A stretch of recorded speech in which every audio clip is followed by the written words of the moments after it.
अल्हम्दुलिल्लाहि रब्बिल आलमीन वल आक़िबतु लिल मुत्तक़ीन वस्सलातु वस्सलामु अला रसूलिहिन नबिय्युल करीम अम्मा बाद फ़अऊज़ु बिल्लाहि मिनश शैतानिर रजीम बिस्मिल्लाहिर रहमानिर रहीम अला इन्ना औलिया अल्लाहि ला खौफुन अलैहिम वला हुम यहज़नून सदक़ल्लाहु मौलानल अज़ीम इन्नल्लाह व मलाइकतहु युसल्लूना अलन नबी या अय्युहल्लज़ीना आमनू सल्लू अलैहि वसल्लिमू तस्लीमा अल्लाहुम्मा सल्लि अला सय्यदिना व मौलाना मुहम्मदिन वअदिनिल जूद वल करम व आलिहि व बारिक वसल्लिम।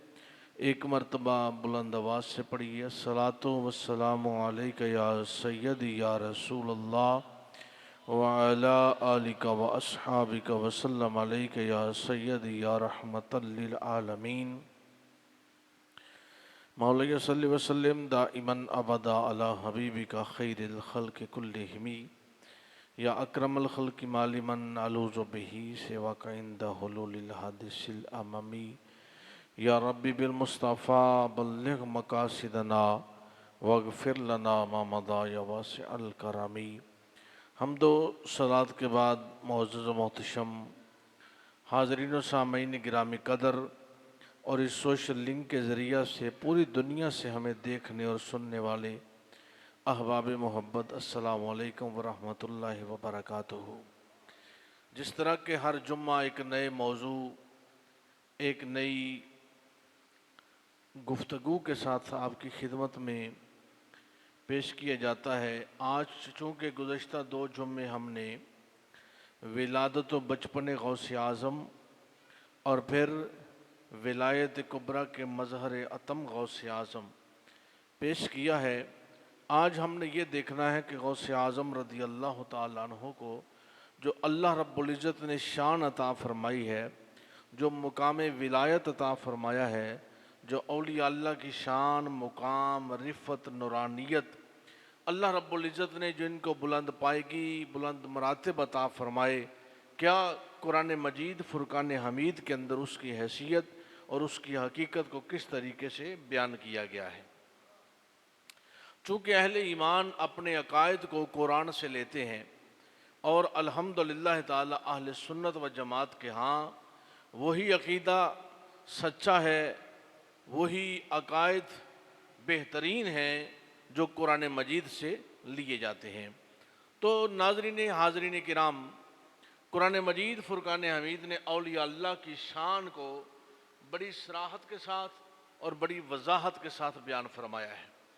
यानी अगर कोई ये बात कहे कि ये मन गढ़ अक़ीदा है या कोई ये कहे कि अपने पास से बना लिया गया अक़ीदा है या कोई ये कहे कि ये 100, 200, 400 साल से अक़ीदा बना लिया गया है, तो हाज़रीन गिरामी कदर ये वो अक़ीदा है कि औलिया अल्लाह की मोहब्बत, औलिया अल्लाह की मायत, औलिया अल्लाह की रफ़ाकत, औलिया अल्लाह की संगत और जो इनको मुकाम व हाल अल्लाह रब्बुल इज़्ज़त ने अता फ़रमाया है, ये 200-400 साल से नहीं है, बल्कि कुरान मजीद ने 1450 साल कबल इसको बयान फरमा दिया है और बड़ी वजाहत के साथ बयान फरमाया है।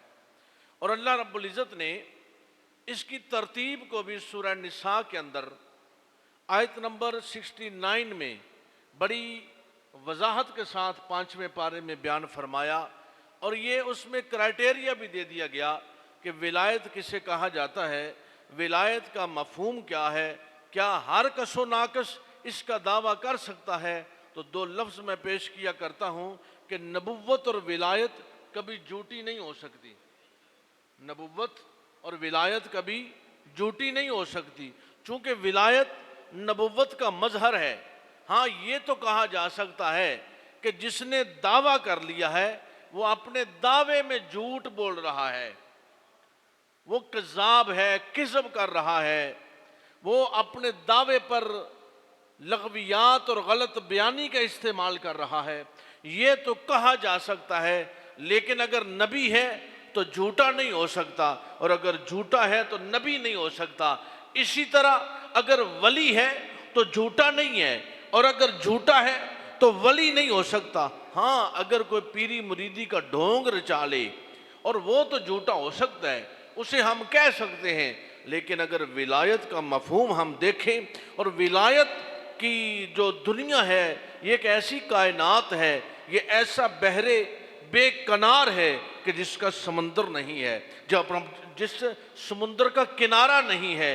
हम अपनी हैत अपनी सोच के मुताबिक, गुज़श्ता जुम्मा मैंने ये बात की थी कि हम अपनी सोच के मुताबिक विलायत का मफहूम और इसकी रंगत को बना लेते हैं और फिर उस पर समझते हैं कि यही वली हो सकता है। हम कुरान से पूछें तो पहली बात, अल्लाह रब्बुल इज़्ज़त ने जो इनको सनद अता फरमाई, तो रब्बे कायनात ने बड़ी वजाहत के साथ 5वें पारे में फरमाया मैं युति अल्लाह व रसूल फ़उलाइका मअल्लज़ीना अनअमल्लाहु अलैहिम मिनन नबिय्यीन व सिद्दीक़ीन व शुहदाए व सालिहीन व हसुन उलाइका रफ़ीक़ा। खालिक़े कायनात ने फरमाया ये वो लोग हैं जो अल्लाह और अल्लाह की रसूल की इताअत में रहने वाले हैं, और इन पर फिर इनाम क्या है, इनको सनद अल्लाह दे रहा है। क्या सनद? अल्लाह रब्बुल इज़्ज़त अता फरमा रहा है। भाई हम 8 साल 10 साल मदरसे में पढ़ते हैं या कोई शख्स स्कूल में पढ़ता है, कॉलेज में पढ़ता है, तो जब फरागत पाता है उसको सनद मिलती है। किस बात की? कि ये बंदा आलिम है, ये बंदा हाफिज है, इसने हमारे पास पढ़ा है, हमसे सीख है, और लिहाजा आज हम इनको सनद दे रहे हैं कि बंदा मुस्तनद है, कामिल है, काबिल है। अब जब विलायत का मफहूम देखा जाए तो अल्लाह रब्बुल इज़्ज़त फरमाता है पहली तो बात भाई ये है कि ये अल्लाह की इताअत और अल्लाह के रसूल की इताअत वाले हैं। पता चला जो दीन इस्लाम से हटता है उसको हम वली कह सकते नहीं, उसका विलायत से कोई ताल्लुक नहीं। दूसरी बात क्या है, अल्लाह फरमाता है कि इनकी सनद किसी बंदे के मरहून मिन्नत नहीं है। जो वली है, जो विलायत की सनद है, वो किसी बंदे से हम नहीं दिलवाते। या अल्लाह फिर क्या है? रब कहते हैं अनअमल्लाहु अलैहिम, मेरा इन पर इनाम है, मेरे इनाम याफ्ता है। या अल्लाह अगर तेरे इनाम याफ्ता है, तेरा उन पर इनाम है, तो वो लोग कौन है? तो अब अल्लाह रब्बुल इज़्ज़त ने बड़ी सराहत के साथ वो 4 ग्रोहों की गिनती गिनवाई। 4 ग्रोहों का अल्लाह ने इंतखाब फरमाया और रब ने फरमाया कि तुम अगर समझना चाहते हो, जानना चाहते हो, परखना चाहते हो मेरे इनाम याफ्ता कौन है, किन पर मेरा इनाम है, किन को मैंने सनदे इनाम अता फरमाई है, तो रब कहता है वो पहला ग्रोह है नबियों का, मिनन नबिय्यीन, नबियों का। दूसरा व सिद्दीकीन, सिद्दीकों का। तीसरा व शुहदा, शहीदों का। और चौथा व सालिहीन, सालिहीन का है, औलिया अल्लाह का है। हदीस मुबारक है सालिहीन की ज़ियारत गुनाहों का कफ़ारा है, सालिहीन का जिक्र भी गुनाहों का कफ़ारा है, ये बुलंदी दर्जात का ज़रिया है। तो रब ने कहा ये मेरे इनाम याफ्ता हैं और इनको मैंने अपने इनाम याफ्ता होने की सनद अता फरमाई है। अब या अल्लाह हम क्या करें? तो रब्बे कायनात ने फरमाया वकूनू मअस्सादिकीन, तुम इन सच्चों के साथ हो जाओ जिनकी बुनियाद, जिनका रहन सहन, जिनकी असास, जिनकी हयात, जिनका कौलो फेल सच पर मबनी है। तुम इन सच्चों के साथ हो जाओ, तुम मेरे वलियों की संगत में आ जाओ, इनकी रफाकत में आ जाओ, इनकी मईयत में आ जाओ। अल्लाह रब्बुल इज़्ज़त, या अल्लाह फिर होगा क्या? इन वलियों को ये हाल और कैफ कैसे मिला है? ये गौसे आज़म को मर्तबा गौसियत कैसे मिला है? अब्दुल कादिर जिलानी को गौसे आज़म का टाइटल कैसे मिला है? अली हुजवेरी को दाता गंज बख्श का टाइटल कैसे मिला है? या अल्लाह ये बाबा फरीदुद्दीन जो अपनी ज़िंदगी पाके पतन में गुजार कर चले गए, लेकिन आज कई 100 साल गुजर जाने के बाद हक फरीद या फरीद के नारे बुलंद किए जा रहे हैं। या अल्लाह क्या वजह है कि वो निज़ामुद्दीन औलिया जो इस दुनिया से तो चले गए लेकिन आज भी उनका जिक्र मौजूद है। या अल्लाह वजह क्या है कि अमीर मिल्लत दुनिया से तो चले गए लेकिन आज भी उनका जिक्र मौजूद है। या अल्लाह, क्या वजह है कि आज हज़ारों लाखों करोड़ों लोग साहू चक के ताजदार के कदमों में आते हैं? उसकी वजह क्या है? तो रब्बे कायनात कुरान में फरमाता है, वल्लज़ीना जाहदू फ़ीना लनहदियन्नहुम सुबुलना। जो हमारी राह में मुजाहदा करते हैं, जिनके लैलो नहार हमारी याद में गुजरे हैं और जिनका शब रोज के मामूलात वल्लज़ीना यबीतूना लिरब्बिहिम सुज्जदन व क़यामा के मिस्दाक रहे हैं, और जिनकी रातें तड़प तड़प के गुजरी हैं, वो दुनिया के लिए नहीं तड़पते रहे। तताजाफा जुनूबुहुम अनिल मदाजि'i यदऊन रब्बहुम खौफन व तमा। वो अपने रब के खौफ, रब की तलब, रब की तड़प में अपने शब रोज गुजारते रहे और सिसकियां बरते रहे। उनकी आंखों में आंसू आए तो रब के लिए आए, उनकी हयात गुजरी तो रब के लिए गुजरी। अब्दुल कादिर जिलानी ने गिलान छोड़ा तो खुदा के लिए छोड़ा। बगदाद में आकर जामिया निज़ामिया में ज़ानुए तलम्मुस तय किया तो रब की रज़ा के लिए किया। कई कई महीने फाका कशी में रहे तो रब की रज़ा के लिए कहा, और वो मंडी के सब्जी के पत्ते खा खा कर अपना गुजारा करते रहे तो रब की रज़ा के लिए करते रहे। और फिर उसी जामिया निज़ामिया में बैठकर 13 उलूम पढ़ाते रहे तो रब की रज़ा के लिए पढ़ाते रहे। वो अब्दुल कादिर जिलानी के जो अपने इशा के वजू से फजर अदा करते रहे, रब की रज़ा के लिए करते रहे। उसकी वजह यही है, रब कहता है कि उन्होंने मेरी ज़ात के लिए मुजाहदा किया, रियाजत की, इबादत की, उनकी बंदगी को जब हमने शर्फ कबूलियत अता फरमाया, उनका उठाया हुआ एक एक कदम मेरी रज़ा के लिए था। तो रब कहता है आज हुआ क्या है कि हमने उनके लिए अपनी मारिफत के रास्ते खोल दिए हैं।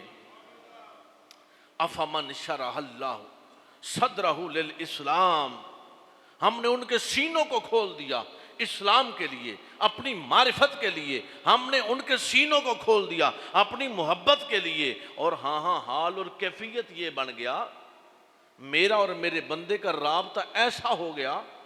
आज आपने देखा है कि ये घरों में, फैक्ट्रियों में लोगों ने सीसीटीवी कैमरा जात लगा रखे हैं।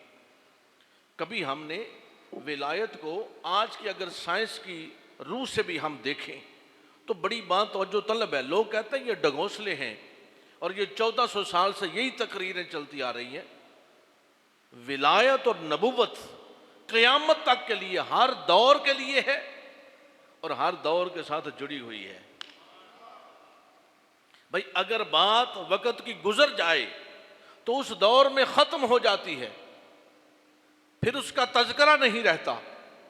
और लेकिन जब इसका ज़ुहूर क़यामत तक के लिए है तो फिर हर दौर की, हर साइंस और हर टेक्नोलॉजी के साथ इन दोनों का ऐसे संगम रहेगा। ये कभी आपने गौर किया है कि आप सीसीटीवी कैमरा जात लगाते हैं और वो आपकी फैक्ट्री में लगे हैं, आपके घर में लगे हैं, आपके ऑफिस में लगे हैं, लेकिन उसका कनेक्शन आपके मोबाइल में हो जाता है। कोई तार नहीं है, कोई वायर नहीं है। आपके मोबाइल में वो ऐप डाउनलोड करते हैं और उसमें वो कैमरे वाले कहते हैं कि भाई तू दुनिया के किसी कोने में भी होगा, इनको देख सकेगा। थोड़ी सी जो मैंने कुरान की 2-3 आयतें पेश की हैं, उसको इस मिसाल से मैं आपकी खिदमत में पेश करके आगे जाना चाहूँगा, क्योंकि आज हमारा मौजू बड़ा अहमियत का हामिल है और इसकी आज के दौर में इसको समझने की बड़ी ज़रूरत है। उसकी वजह यह है कि नौजवान हमारे दस्तरखान पे पल के, नौजवान हमारी तालीम हासिल करके, नौजवान हमारे जो है अखराजात में बड़ा पला होकर फिर जब 20-25 साल की उम्र में पहुंचता है तो हमारे ही कान में कहता है क्या 11वीं दलाना जायज़ है कि नहीं है, क्या विलायत का मफहूम क्या है।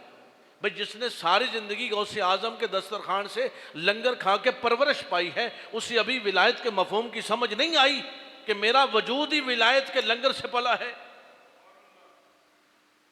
भाई ये बरे सगीर पाको हिंद का एक एक शख्स, उसके जिस्म के एक एक बाल मोइनुद्दीन चिश्ती अजमेरी का मकरूज है आज भी। और फिर भी जुबान खोल के भौंकने की कोशिश करता है कि विलायत किसे कहा जाता है। 2, 4, 5, 6 नस्लें पीछे जाके देखो, हिंदू और सिख मिलेंगे तुम्हारी आबातों में, तो इनका एहसान नहीं है अल्लाह के वलियों का,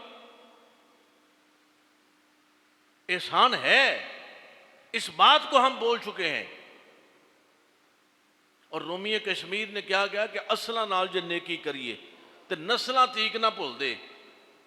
ये तुम्हारे साथ विलायत की जो नेकी है, ये तुम्हारी नस्लों को याद रखनी चाहिए। हम समझते हैं कि आप जी मुझे क्या जरूरत है, और भाई क्या जरूरत का तो कुरान ने रद्द किया। कुरान कहता है हर वक्त जरूरत है।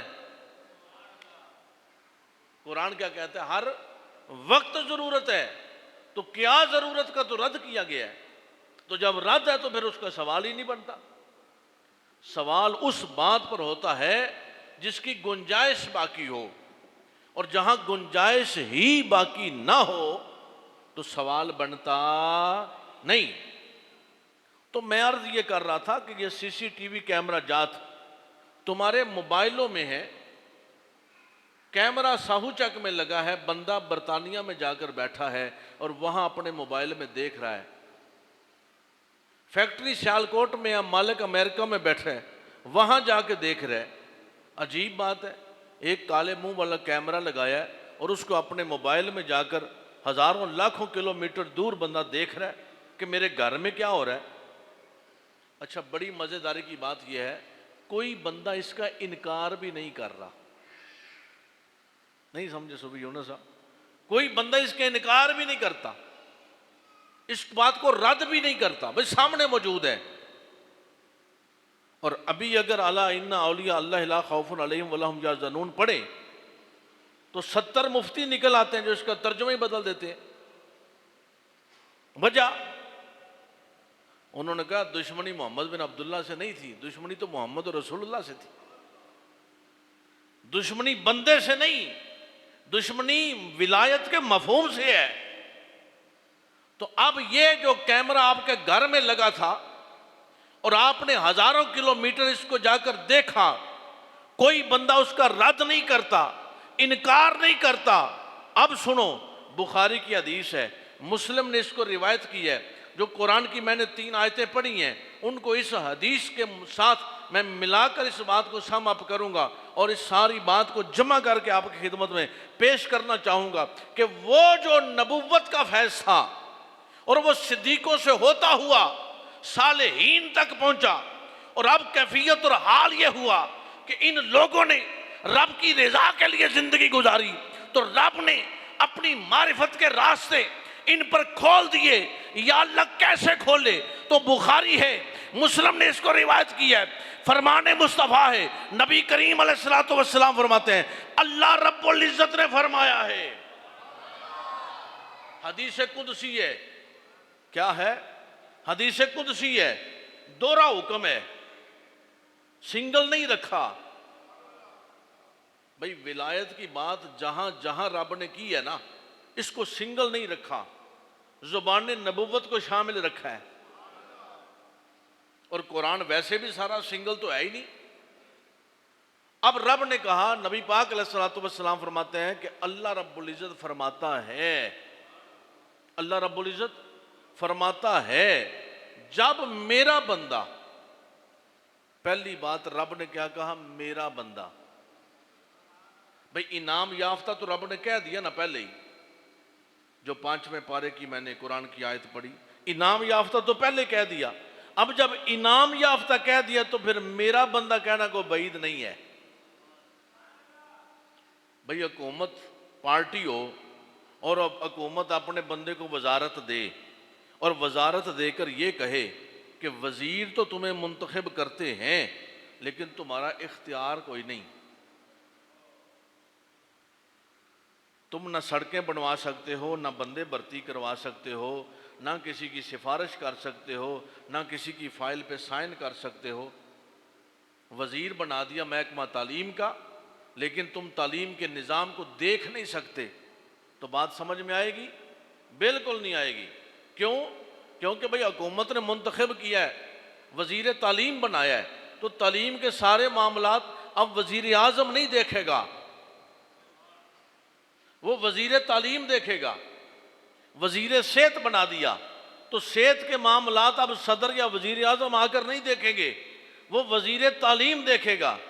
और जिन इलाकों में जितनी उसके अंदर वो उसकी हुकूमत में वो जितना एरिया है, जितना इलाका है, जितने अजला हैं, उन तमाम अजला के सरकारी मुलाजमीन जो उस वजीर के बनने से पहले भी मौजूद थे,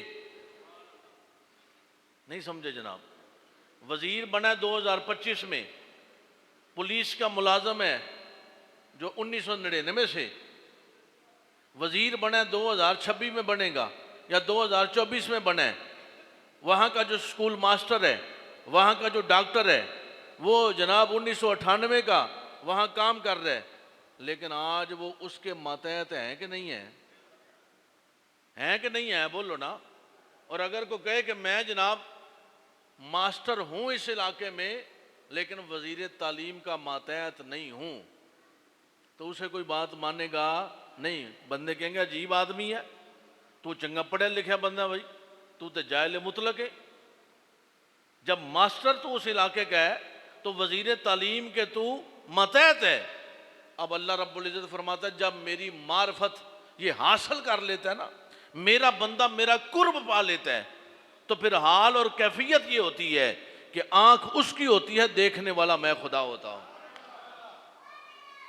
बंदे एडे एडे जाहिल मुतलक ने कैमरे की हकीकत का इनकार नहीं करते, जिसे बंदे ने बनाया है, जिस टेक्नोलॉजी को, जिस साइंस को बंदे ने बनाया है, बंदे की इजाद है। बंदे कहते हैं ठीक है जी, ए मेरे मोबाइल च कर दे यार, मैं इन्हू देख ला। तो जिस तहकीक और जिस इनाम और जिस मारिफत और जिस मुजदा जाफिजा को मेरा रब ज़ुबान मुस्तफ़ा से बयान करवा रहा है, उसको मानने से इनकार कर रहे हैं। भाई देखें फिर हम उनके ईमान को किस तरह माने। आप कहें जी बंदा मुसलमान है, साहिब ईमान है। भाई मुसलमान साहिब ईमान तो है, साहिब ईमान तो तब है जब ईमान अता फरमाने वाले मुस्तफ़ा के साथ उसका ताल्लुक कायम हो जाए, ताल्लुक कायम हो जाए। तो अब रब ने कहा कि मेरा बंदा जब मेरे करीब आ जाता है, मेरा कुर्ब पा लेता है, फिर हाल और कैफियत ये होती है मेरी मार्फत के दरवाजे उस पर यूं खुल जाते हैं, ओपन कर दिए जाते हैं कि आंख उसकी होती है, देखने वाला मैं होता हूं, कान उसके होते हैं, समात मैं करता हूं, हाथ उसके होते हैं, गिरफ्त मेरी होती है, कदम उसके होते हैं, मशीयत मेरी होती है। तो हजरात गिरामी कदर, आइए थोड़ा आगे चलें। कुरान मजीद ने इस फलसफे को बड़ा खूबसूरती के साथ और बड़ी वजाहत के साथ एक और मुकाम पर भी बयान फरमाया कि जब दकियानूस बादशाह के डर से वो असहाबे कहफ अपना वतन, अपना देश छोड़कर अल्लाह की रजा के लिए चले गए और एक गार में जाकर पनाह ली, गार में जाकर पनाह ली। और इस अमर पर कि वो जो बादशाह था वो कहता था कि मुझे खुदा मानो, मुझे खुदा कहो। भाई वलायत और नबुव्वत कभी कंप्रोमाइज नहीं करती, नहीं समझे, कभी कंप्रोमाइज नहीं करती। हालात जैसे भी हो जाएं, ये अल्लाह के हुक्म पर डट जाने वाले लोग हैं। और यही वजह है कि हमसे मुसलमान भी बेजार हैं, लेकिन अल्लाह के वलियों के करीब गैर मुस्लिम भी आए तो साहिब ईमान होकर गए, साहिब ईमान होकर गए। जब दकियानूस बादशाह के डर से उन्होंने घर बार वतन को छोड़ा, घरों को खैरबाद कहा और एक गार में जाकर पनाह ली, तो कुरान कहता है कि जब वो जा रहे थे तो उनके पास बैठने वाला एक कुत्ता था जो उनके साथ पीछे चलता रहा। अब जब उन्होंने वापस पलट के देखा तो उन्होंने कहा ये कुत्ता है, ये भौंकेगा तो बादशाह को हमारी खबर हो जाएगी, चूंकि उसके हवारी हमें तलाश कर रहे हैं, तो तो लिहाजा इसको वापस पलटाया जाए। इमाम कुर्तबी ने लिखा है, दीगर मुफस्सरीन तमाम ने लिखा है, और इमाम कुर्तबी ने तो इंतहा फरमा दी है। फरमाते जब उन्होंने पत्थर मारे तो उस कुत्ते ने अल्लाह के हुजूर दुआ की है। इमाम कुर्तबी ने तो लिखा है कि अपने अगले जो टांगे हैं उसको हाथ बनाकर उसने उठा लिए। लेकिन तमाम मुफस्सिरीन ने यह बात लिखी है कि उस कुत्ते ने रब से यह अर्ज की है कि या अल्लाह मुझे जुबान अता फरमा, मैं तेरे वलियों से कलाम तो कर सकूं, तेरे वलियों से कलाम तो कर सकूं। भाई जो वलियों से कलाम करने की ख्वाहिश करता है, गो वो कुत्ता ही क्यों ना हो, रब उसे जुबान अता फरमाता है। तेरे वलियों से कलाम कर सकूं, रब ने जुबान अता फरमाई। उसने अर्ज किया, ऐ अल्लाह के वलियों मुझे क्यों मारते हो, क्यों भगाते हो? उन्होंने कहा कि तू कुत्ता है और तेरा काम है भौंकना, लिहाजा इस अमर पर हम तुझे भगाना चाहते हैं कि ताकि बादशाह के हवारियों को हमारी खबर ना हो कि हम कहाँ हैं। उस कुत्ते ने कहा, कुत्ता तो जरूर हूं मगर वलियों को भौंकने वाला नहीं हूं। कुत्ता तो जरूर हूं मगर वलियों को भौंकने वाला नहीं हूं। अब उनके साथ चल पड़ा। तो कुरान है भाई, कुरान एक एक लफ्ज कुरान से पेश कर रहा हूं, चूंकि आज का हमारा मौजू ही कुरान की रोशनी में है। जब वो गार में पहुंचे तो कुरान कहता है कि 309 साल हमने उन पर नींद गालिब कर दी और अल्लाह के वली महवे नौम रहे, महवे इस्तराहत रहे, आराम फरमाते रहे, और वो कुत्ता उनके दरवाजे पर, उनकी दहलीज पर बैठा रहा, उनकी दहलीज पर बैठा रहा। अब 309 साल सूरह यासीन में अल्लाह फरमाता है कि ये सूरज चांद सितारे अपने अपने मदार में चलते हैं, अपने अपने मदार में चलते हैं। अब यहां कुरान ही कह रहा है कि सूरज को हुक्म मिला कि आते हुए और वापस पलटते हुए अपने रास्ता तब्दील कर, ताकि रब चाहता है कि उनके जिस्मों को मैं हिद्दत दूं जितनी उनको जरूरत है। गुज़श्ता जुम्मा जिन अहबाब ने खिताब सुना था या लाइव सोशल मीडिया पे आपने सुन लिया, नहीं तो यूट्यूब पे मौजूद है, आप वहाँ से सुन सकते हैं। मैंने एक बात की थी कि वली उसे कहा जाता है जिस तरह मासूम बच्चा अपनी माँ का मरहून मिन्नत होता है, वली अपने खुदा का मरहून मिन्नत रहे, अपने इरादे को तर्क कर दे तो उसे वली कहते हैं।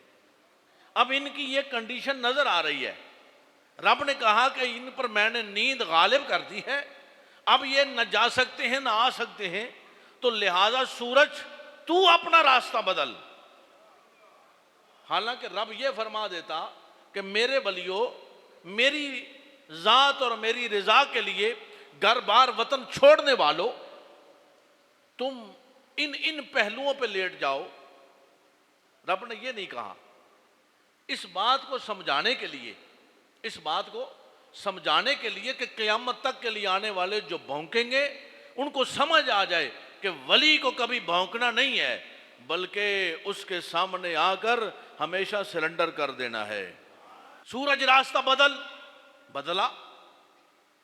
अच्छा, 309 साल वो वलियों के रास्ता भी सूरज को बदलने का हुक्म मिला, और रब फिर कुरान में कहते हैं हम उनके पहलू भी बदलते रहे।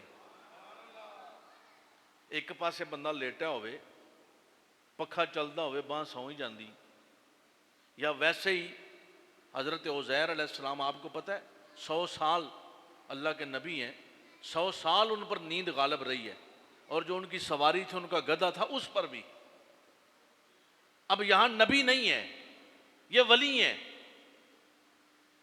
कहा गया कि अगर एक ही तरफ पे रहे तो इनके जिस्मों को रब कहता हमने खराब होने से बचा लिया है। जेड़ा रब अपने वली दा जिस्म नहीं खराब होने देंदा, उहदा अकीदा ते ईमान खराब होने देगा? हाय हाय हाय, अल्लाह अकबर। अच्छा, 309 साल वक्त अब चूंकि ख़त्म हो चुका है, बिल्कुल ही ख़त्म हो चुका है, गुंजाइश ही बाकी नहीं कि मैं इस बात को खोलूं। लेकिन एक बात थोड़ी सी समझें, अगला जुम्मा फिर इंशाल्लाह इसी मौजू को आगे लेके चलेंगे। चूँकि ये जो मौजू है बड़ी अहमियत का हामिल है और एक जुम्मे में ये मुकम्मल हो ही नहीं सकता, बल्कि दो में भी शायद ना हो सके। मैं कोशिश करूँगा हम इस सीरीज़ को चलाएं और किस्तवार इसको अपलोड भी किया जाए और किस्तवार हम इसको 2, 4, 5 जितनी नशिस्तों में ये बात मुकम्मल हुई तो इस बात को मुकम्मल करने की मैं कोशिश और जसारत करूँगा इंशाअल्लाह। तो हजरात मुझे ये बात बताएं कि वली तो इबादत करते रहे, जिस्म सलामत रखे, वली तो अल्लाह अल्लाह करते रहे, जिस्म सलामत रखे। वलियों ने तो अल्लाह की रजा और रगबत के लिए वतन घर बार को खैर आबाद किया, जिस्म सलामत रखे गए। वलियों ने तो कलमा पढ़ा तो जिस्म सलामत रखे गए। मुझे ये बताओ उस कुत्ते ने कौन सी इबादत की थी? उस कुत्ते ने कौन सी इबादत की थी कि कहा गया है कि उसके भी हम पहलू बदलते रहे हैं। और उन वलियों के जिक्र के साथ उस कुत्ते का जिक्र कुरान में शामिल है, कुरान की आयतों में शामिल है। उसने कौन सी इबादत की है? तो आज के लिए यही पैगाम आखिरी है कि उसने इबादत नहीं की, वकूनु मअस्सादिकीन के तहत उन वलियों की संगत इख्तियार की है, उन वलियों की सोहबत और रफाकत और मैयत इख्तियार की है। अल्लाह रब्बुल इज़्ज़त हम सब को अमल खैर की तौफीक अता फरमाए। और अल्लाह ताला का बेपाया एहसान और शुक्र है कि हमारे हुजूर क़िबला आलम और आपकी रफाकत और मैयत और संगत में मेरे बरादर अज़ीज़ साहबज़ादा रिज़वान अलैहि कादरी और फिर इनके साथ साथ मेरे क़िबला मोहतरमा अम्मा हुजूर और फिर मेरी जो है हमशीर गान 2-3 और मेरी अहलिया मदीनतुल मुनव्वरा की हाज़री और हरमैन शरीफैन की ज़ियारत के बाद रात वापस पहुँचे हैं। अल्लाह का शुक्र है और आप इस वक्त हमारे दरमियान मौजूद हैं। दुआएं तो वहाँ से भी दोहरी होकर हमें मिलती थीं और दुआएं तो वैसे भी हर वक्त इनसे ही मिलती हैं और वहाँ से दोहरी होकर आती थीं कि मदीनतुन नूर और हरम पाक का फैज़ लेकर ये दुआएं साहू चक की तरफ रवां दवां होती थीं। अल्लाह ताला हम सब को अमल खैर की तौफीक अता फरमाए। इंशाअल्लाह आइंदा जुमा इसी मौजू को यहाँ से ही शुरू किया जाएगा ताकि हम इसको मुकम्मल करने की जसारत हासिल करें। वाखिर दावाना अल्हम्दुलिल्लाहि रब्बिल आलमीन। सुन्नत अदा फरमा लें।